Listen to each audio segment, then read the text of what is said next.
fighting in the trenches at the conservative movement for 4 decades as an attorney, an activist, a candidate, a state Republican Party chairman, and above all else, an advocate for liberty and American exceptionalism. And the conference that you're going to enjoy this weekend is made possible only through his hard work, that dedication, and the team at HCU. So please make sure you thank them for that. As well, do we have our veterans in the house? And if so, allow us to recognize you, the defenders of our liberty and freedom.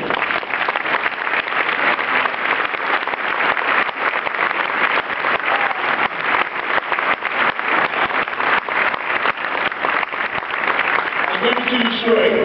Last November, we did take one on the jaw. But this movement and this fight is not determined by the punches that we take. We're defined by how quickly we pull ourselves off the mat and our perseverance.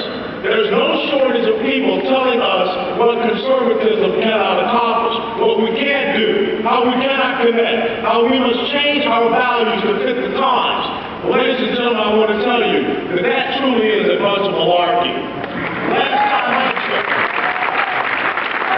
Last time I checked, a bended knee is not, nor shall it ever be, a conservative tradition. There's an old story of Winston Churchill, a young man up and coming in politics, and he chose to grow a mustache to look a little bit more mature. A woman approached him and said, "Mr. Churchill, I approve of neither your politics nor your mustache." Churchill replies, "Ma'am, you are unlikely to come in contact with either of them."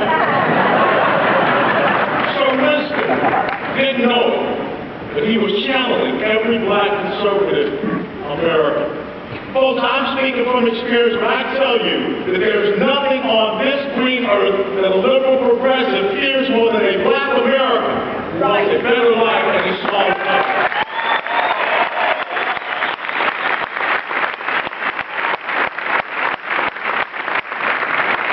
The republic I love, the republic I risk my life to defend, the values I hold dear, the integrity that we all share, these do not know prejudice and they do not accept partiality.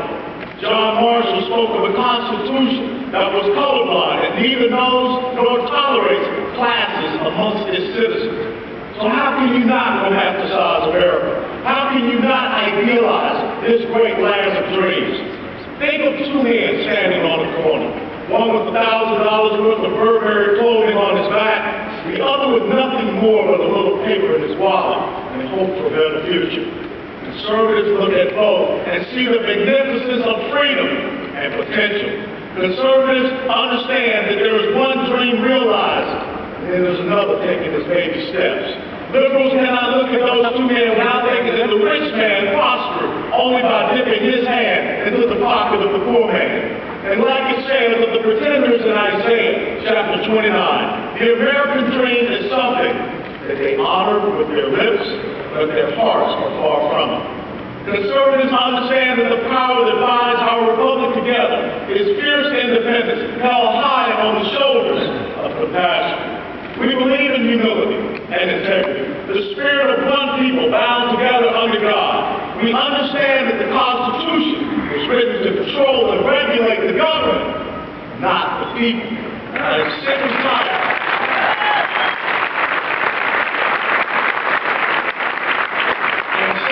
Of hearing that it is our moral duty to serve the state, because conservatives believe that it is our moral duty to serve our fellow man, regardless of race, sex, affiliation, or creed. And when we serve, we believe that it is the state's duty to get out of the way.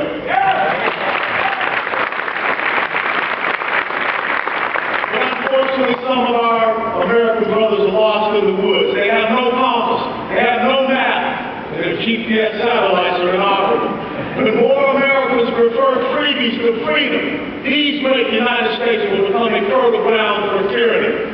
When did what ask not what your country can do for you become ask only what your country will give you?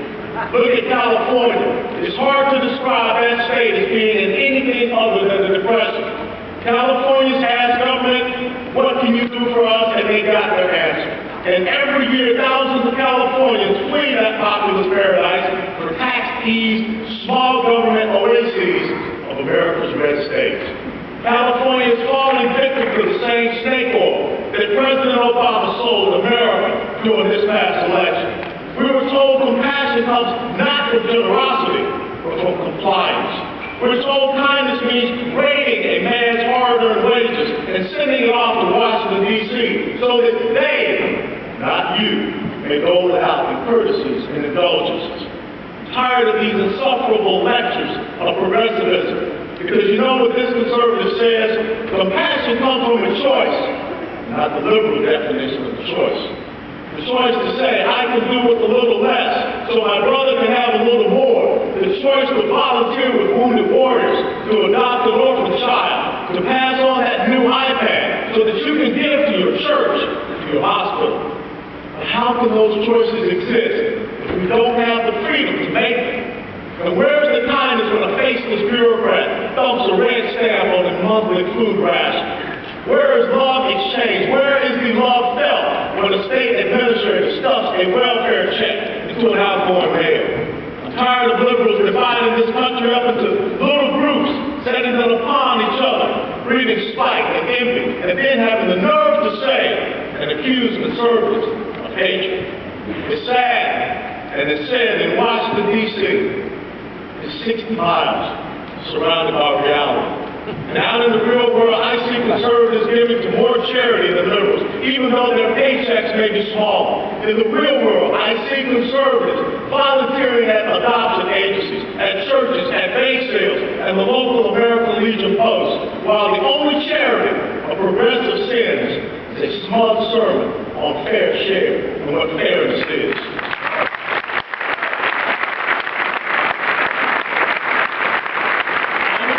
Because I believe we are here on this earth to do a little more than crawl through life, comfortable in the cradle of the government, excess, and oblivious to the duties required to keep this republic standing. When putting an ink quill to sheepskin 200 years ago, our founders declared independence so that we could unlock our potential, not lock us into mediocrity. If this was the point of the bold American experiment, then that control existence could have maintained under patriarchal government, and we could have done better under the crown. See, I'm a conservative because I believe in peace, real peace, and not peace of mind. I'm a conservative because I believe and understand that real peace comes from the Marine Corps, not the Peace Corps.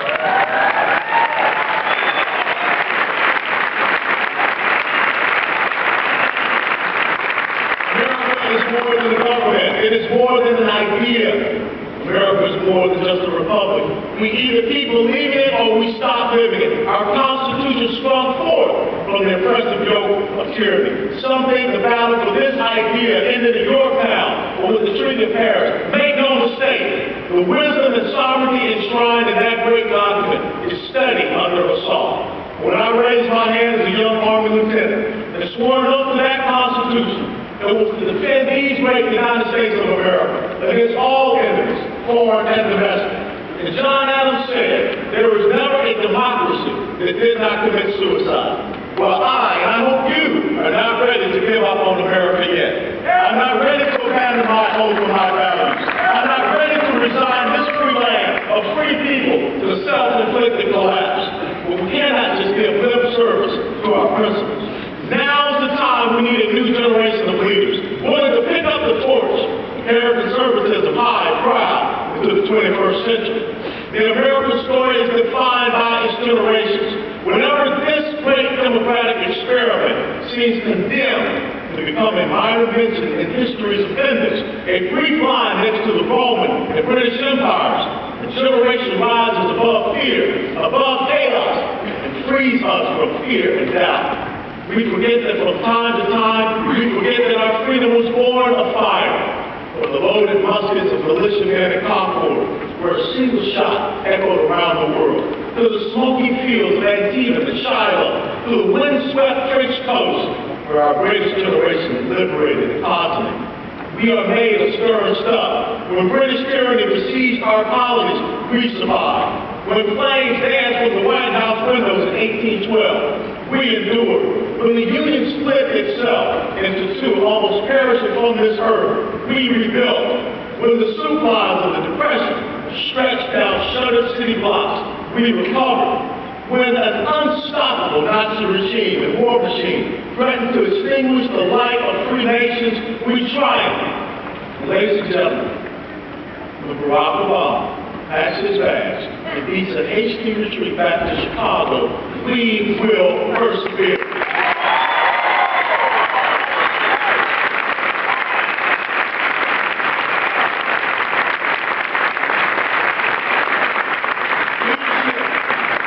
Leadership comes from little things that turn into big things.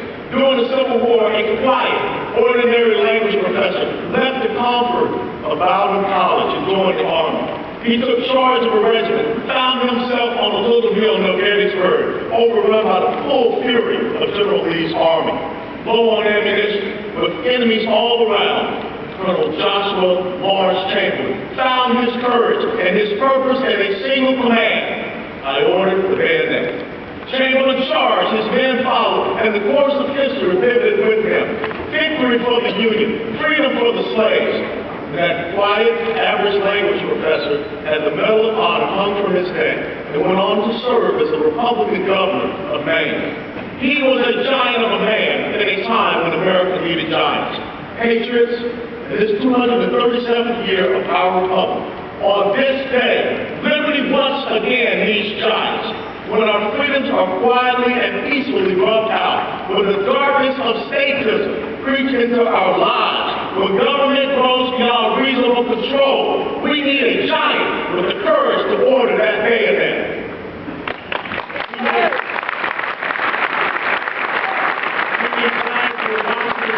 Believing that freedom comes from God and starts believing it comes from the White House. We need men like William F. Buckley, who said that the best defense against usurpatory government is an assertive citizen. We need women like Jane Kirkpatrick, who warned that it is a fundamental mistake to believe that salvation, justice, or virtue come from merely human institutions. If there is one constant in our short history, it is that this great republic rises and falls on the backs of generations and giants.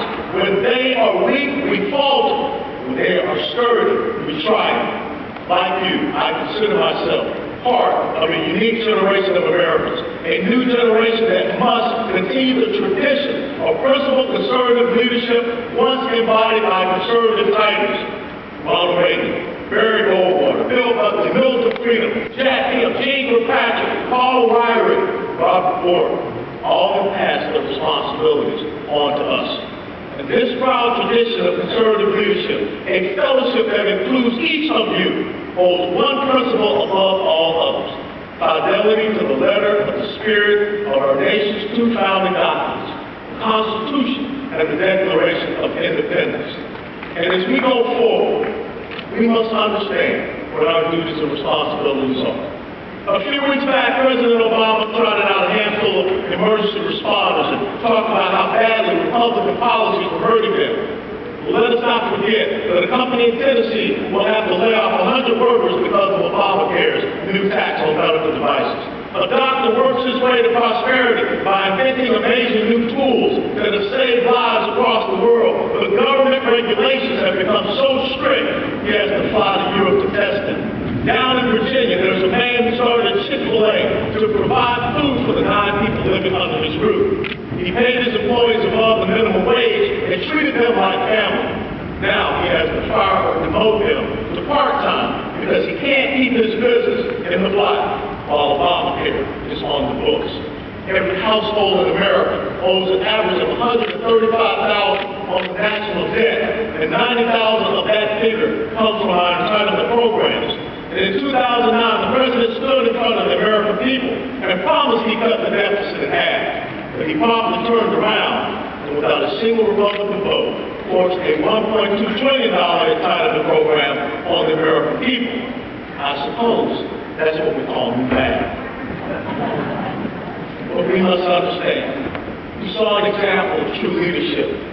When you think about in 1979, Margaret Thatcher stepped into an unthinkable unemployment situation, a bankrupt treasury, trade unions on the warpath, staggering inflation, stagnant economy, and a little island war in the South Atlantic Sea. She never blamed her woes on the 10 years prior of the Labor Party ruling. With that indestructible spirit, Lady Thatcher got Britain working again. When we talk about giants, Lady Thatcher, the Iron Lady, is a representation of that giant. When we think of George Washington, he represented that giant. The trinity of George Washington, duty, God, and country. But instead, what do we have? There's a trinity coming out of the White House. We have dependence, service, and state. And what nation shall we leave to the next generation? Will refugees now, from repression, stop dreaming of the dream of our founding fathers? Will they move on to greener pastures and freedom lands? Or will they see something different? See, right now, I see a fifth-generation coal miner in West Virginia who has to abandon his life's work because some middle management bureaucrat in Washington thinks he puts too much smoke in the air.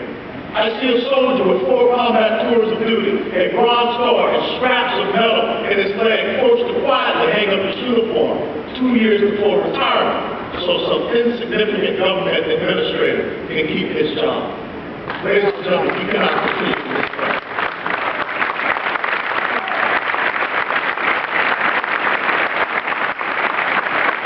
George Washington told us happiness and moral duty are inseparably connected. Now, we'll talk about Reagan, the Thatcher, and Adams, but talking is not enough, ladies and gentlemen. We have to put our deeds, our words to deeds. And in putting our words to deeds, we can create the next generation of great leaders. We can create the next generation of Marco Rubios, the next generation of Paul Ryan, the next generation of Marsha Blackburns. We simply cannot be a party of accountants, of dollars and cents, of bottom lines. This next generation cannot allow righteous concern over the national debt to mask the benevolent purpose behind all of those words. We are for freedom. We are for liberty. We want hope for the impoverished. We want America to shine as a beacon of light and life for the world. And it is conservatism, not the hollow promises of the welfare state, that will get us there. Will we have a leader that will stand up and mentor young minority youth, like my friend Nicholas Buford down at Valdosta State College? Will we open up soup kitchens? Will we show people the superiority of our message? The thing is now, let's not continue with lectures because liberals are better at lecturing. Let's be the party of action. Let's be a group of people that look for deeds. Deeds and not words. For make this country great. From California to the Rocky Shores.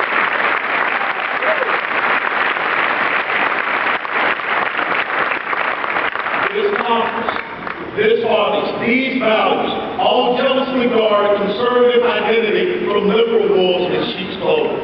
But at this core, we are gathered here today to recognize and be inspired by leadership, by deeds, not words, by action, not empty refrains.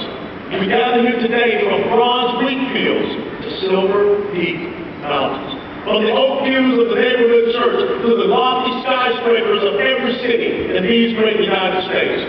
We gather from every curve, every height, every low, every bend, every summit in America. We are bound not by race, not by sex, not by preference or by creed, but by an idea. We are here to offer a simple benediction for you, and we talk about this next generation. If we go to Paul's letter to the Romans, he says, the time has come for you to wake from your sleep. Salvation is nearer to us now than when we first believed.